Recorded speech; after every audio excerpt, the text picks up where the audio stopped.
صل وسلم وبارك على سيدنا محمد وعلى اله وصحبه وسلم. ازيكم عاملين ايه؟ يا ريت تدوسوا لايك وتشتركوا في القناه، بحبكم في الله. صحيت الصبح كده بنتي قالت لي يا ماما احنا عاوزين بيتزا. قلت لها حاضر.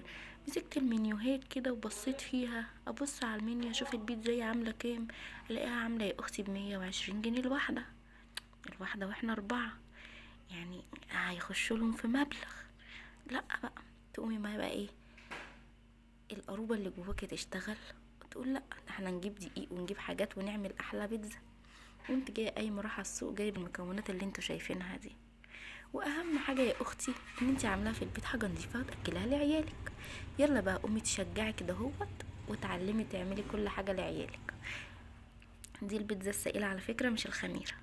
وفي ناس بتحطها بعد ما بتعملها كده بتحطها في الصينيه وترش البيتزا عليها على طول وتستوي مره واحده، مش مشكله.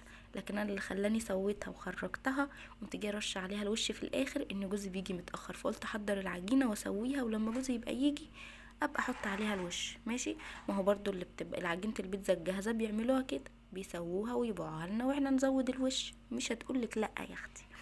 ولو انتوا عاوزين تعملوها وتحطوها في الفريزر اعملوها كده اهو بنفس الاسلوب بنفس الطريقه ديت وسووها كده بعد ما خرجت من السوا. ماشي. وقمت جايه حطاها وجبت البانيه وقمت جايه حاطه عليه التوابل ديت اهي قدامكم. وقمت جايه حطاها ومشوحاها كده اهو، ما خدتش حاجه خالص خالص خالص. واعملوا كل حاجه حلوه لعيالكم في البيت يا حبايبي، الدنيا بقت غاليه وربنا اللي يعلم بيها. وفي وصفات على القناه تانية برضو كتير اللي هي بتاعه الكوكي وفي البرجر وفي حاجات حلوه قوي هتعجبكم هتعجب اولادكم.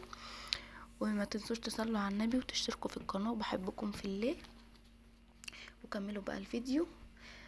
يا رب ارحم موتانا وموتى المسلمين واشفي مرضانا ومرضى المسلمين يا رب العالمين. بحبكم في الله. كملوا الفيديو بقى كده يلا. بصوا انا هنا بدل ما احط بقى كل حاجه على بعض، يعني كل ما احط بدل ما احط كل حاجه لوحدها على البيتزا، قمت جايبه طبق وحطيت فيه الفراخ وحطيت فيه فلفل الالوان وهحط عليه الزيتون وهحط عليه جبنه موتزاريلا، بس هزود جبنه موتزاريلا تاني على الوش اهو كده. وقلبتهم علشان ايه مفضلش بقى احط حبه وحبه، لا ودي جت كتير لا دي جت قليل، لا انا حطيت كله على بعضه ورشيتهم فوق البيتزايه ودخلي الفرن يا حبيبه قلبي مش هتقولك لا من الاخر. وكان عندي 2 برجر في التلاجة طلعتهم وعملت العيال سندوتشات برجر ما قالوش لا برضو. وخدت حتتين بانيه حمرتهم وعملت بتاع ده بانيه زنجر في سندوتشات كده برضو حلوة زي اكل مطاعم. وحمرت حبة بطاطس وعملت حبة كوبايتين عصير حلوين والدنيا مشيت وبقت تمام واليوم عدى. يعني عملت لهم الاكلة دي كده يعتبر ب120 جنيه. 120 جنيه 120 جنيه وعملتي احلى سفرة. ماشي يا حبايبي، اهم حاجة نظافة واهم حاجة تحافظوا على اولادكم وعلى فلوسكم. يعني الدنيا مش مستحملة والدنيا بايظة وغالية وربنا اللي يعلم بينا. ماشي، صلوا على النبي، بحبكم في الله، لا اله الا الله. يلا باي، متنسوش تشتركوا في القناة.